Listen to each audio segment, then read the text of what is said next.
আসসালামু আলাইকুম, সবাইকে স্বাগতম বাংলাদেশ ম্যাথ অলিম্পিয়াড ওয়ালের আরেকটি নতুন ভিডিওতে। আজকে আমরা জুনিয়র ক্যাটাগরির একটি প্রবলেম সলভ করব। এটি 2024 সালে ন্যাশনালে আসা একটি প্রবলেম।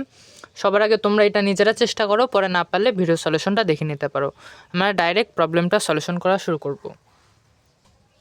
তো প্রথমে প্রশ্ন বলা আছে এবিসিডি একটি সামান্তরিক যেখানে AP equals to P Q equals Q R equal আরবি।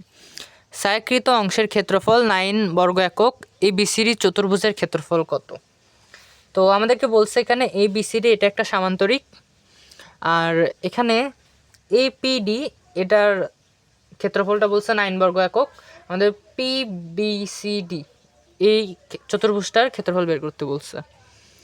তো দেখো আমাদের বলছে এখানে AP P Q Q R আরবি এটা কিন্তু চারটা সমান। তো আমরা যদি একইভাবে ডিসির এখানেও বানাই, দেখো সামান্তরিকের কিন্তু বিপরীত বাহুগুলা সমান। এবি ইকুয়ালস টু সিডি, বিপরীত বাহুগুলা পরস্পর সমান। তো আমরা এখানেও চারটা সমভাগে ভাগ করতে পারবো, এখানে একটা, এখানে একটা, আর এখানে একটা। তো এগুলোর নাম দাও ই এফ জি। তো দেখো আমরা যদি এখন এখানে জোড়া লাগাই, দুইটা পয়েন্ট অ্যাড করি,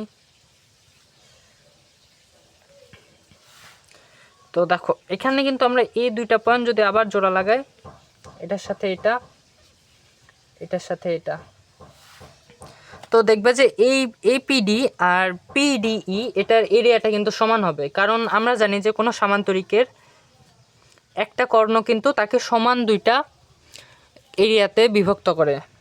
যেমন দেখো এই কর্ণটা কিন্তু এটা আর এই দুই ভাগে বিভক্ত করছে সামান্তরিকটাকে, এটার এরিয়া আর এটার এরিয়া কিন্তু সমান।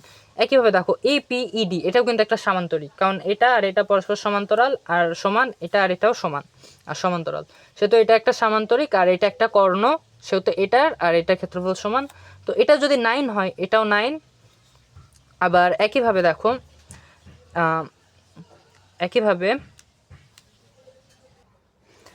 একইভাবে দেখো আমরা যদি এটার সাথে এই পয়েন্টটা জোড়া লাগাই, তাহলে দেখো ডিপি কিউই এটাও কিন্তু একটা সামান্তরিক, আর পিই তখন একটা কর্ণ হয়। তো এটা 9, এরিয়াটা আর এই এরিয়াটাও তখন ইকুয়াল হবে, তো এটাও 9 হবে। পিই কিউ এটাও কিন্তু 9 হবে।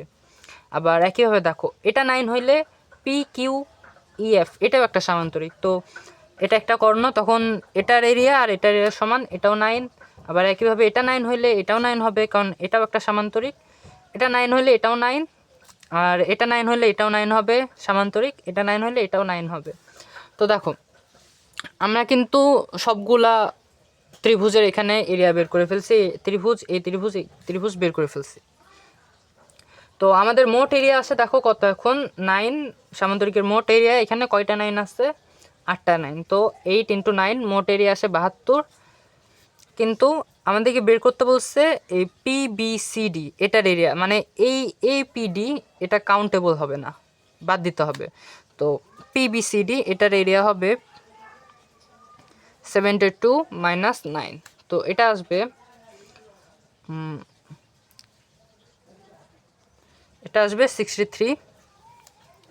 তো আমাদের পিবিসিডি এটার এরিয়া আসে 63। তো এটাই ছিল এই প্রবলেমের সলিউশন। ধন্যবাদ সবাইকে।